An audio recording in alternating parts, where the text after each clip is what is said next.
Hi, this is Tim of the 1916 Company. Welcome and thanks for logging on. If you love this watch, email us, tmosso at the1916company.com. It is in the description below.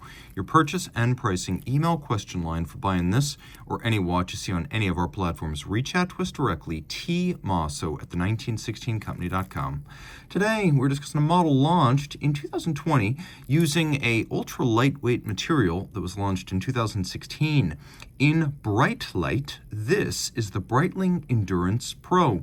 44 millimeters in diameter. It's surprisingly slim at 12.8 millimeters thick. From lug tip to lug tip, 52.6 millimeters with a 22 millimeter spacing between the lugs. And yes, all in rubber, this Breitlight composite and sapphire, it is a feathery watch, almost toy-like in terms of how it feels in the hand and on the wrist.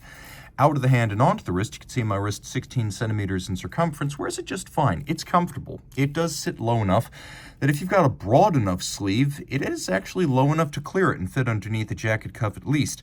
I would recommend this watch just on the basis of its size for a wrist my size or larger. As light as it is, it feels a lot smaller, but in terms of dimensions, you can see the lugs are out to the edge of my wrist. Not exactly beyond, but this is pushing the limit of what's possible. So wrist my size and up, game on. I would love to wear this watch. It is very practical, and I would happily do so. And for a tool watch, a bigger look is okay because visibility and legibility is key. The strap from the Breitling Professional Series, you can see it's got a combination of embossed and debossed lettering, a lot like a Hershey bar, or your candy bar of favor. I am in Pennsylvania, and the Hershey bar is our local reference. It is a robust strap, and you can see this here in Cobra yellow. That's what Breitling calls its yellow accented sports watches, Cobra yellow. No crimping, no gouging. You can see there's a hollow on the bottom to better vent the wrist and also allow flexibility. You can also see it's a very thick strap, has every indication of being the kind of strap that will last for years. Rubber, not silicone. It's quite tough. I would not be shocked to see you get 5 or more years out of this strap. Something I always like to see on a watch that's made of composite or carbon or ceramic, that the buckle itself is made of the same material as the case. Oftentimes, this is where companies run out of courage or technology, and they'll make this component, such as the pin and buckle, out of metal and then black coat them, titanium DLC, steel DLC, or even a cheaper PVD, because they know their ceramic or their composite will be too weak to hold up on these tiny parts that often undergo high stress. But Breitling has used Breitlight here as well, which I love to see. Shows it has real confidence in the material. Taking a quick look, you can see that the bridge of the buckle is somewhat elevated so that the strap sits flush inside the buckle rather than stacking up and adding height on the wrist. The case is all matte finish. It's basically the color of the material, and the material is a bit of a mystery. Clearly, most of what you're looking at is resin. It's the material that is initially fluid, floods the mold, and allows all of the fibers to hold a shape. So that's obvious, some sort of resin. But now, what is the fiber inside? Is it fiberglass or nylon, as many have speculated with Breitlight? Or is it perhaps a carbon composite?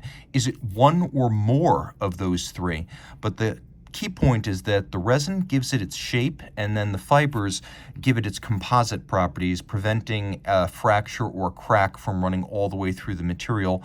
And of course, it is extremely light, 5.8 times lighter than steel, 3.3 times lighter than titanium. It is very much like plastic, I'm not going to lie, although it's not precisely plastic. And it is, of course, resistant to all sorts of corrosion, sea salt, sweat, body fluids.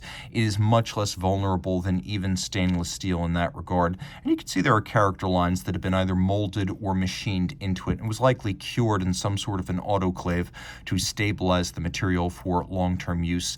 You can see that the bezel is constructed in Breitling's time-honored captive bezel fashion with a screw at each corner holding the bezel to the case. The idea being you have to remove the screws to remove the bezel. It cannot be snapped off because it's not snapped on. So if it gets hit, the blow will not remove the bezel. Unlike the snap-on bezels you find on tags, Omega, Rolex, this captive bezel system is very secure.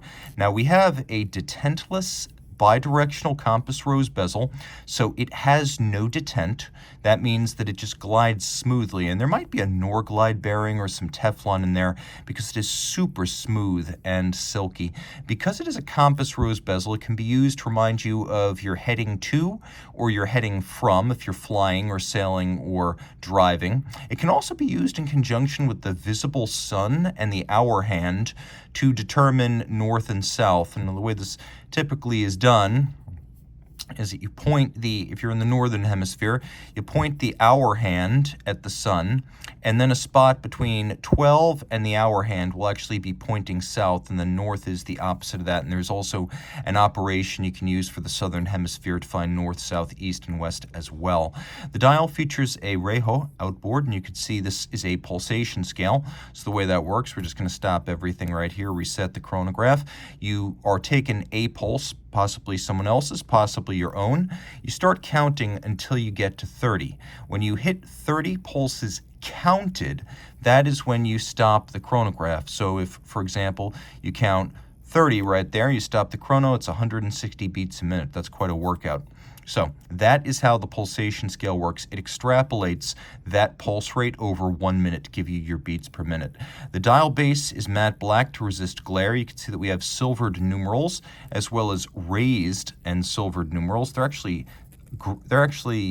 yellow on their sides. If you look very carefully, you can see that. The detailing on this dial is excellent. We have a matted and polished Breitling logo, and then we have matted anti-reflective hands at center. And you can see the chronograph register hands all red lacquered. 1, 2, 3. You've got your chronograph seconds, tenths of seconds, and minutes right there. We'll do a loom shot. You can see the watch is easy to read in the dark, just not chronograph time. Okay, so about that chronograph, as you can see, we have a chronograph with seconds, a 1/10 of a second foudroyant, and then a 30-minute register. You can see just like that, the minute jumps on the minute. We have a Breitling anchor and B counterweight, and this is a system that's designed to record down to the 10th of a second. Now, when you first start it, I'll demonstrate that. The 10th of a second hand operates as a foudroyant, but after a period, to save energy, it will actually stop. Now, when it reaches the point where it stops, it is still keeping track of the tenths of seconds. The microprocessor in the watch is doing so. This is a quartz watch, but it will eventually stop if you're running the chronograph in an extended usage to save the battery. The battery, using the chronograph on a regular basis, will last about 2 years. With little, if any, chronograph usage, the theoretical limit of the battery life is about 3 to 4 years. The watch is 100 meters water resistant despite a push-down crown. This is a true swimmable watch. I wouldn't use it for deep diving, but according to Breitling, swimming, skiing, snorkeling is absolutely fine. The watch has a number of features, such as hacking or stop seconds, and a quick set date, which allows you to rapidly set the date. It also puts the watch in a correction mode for the chronograph, and I should probably mention that real quick. Let me show you how that works. When you pull the crown out, this allows you to correct the location of the chronograph hands if for whatever reason they're not resetting perfectly to vertical. So what you do is you select the hand you want to correct using this trigger here. That is your function cycler to get you in that mode.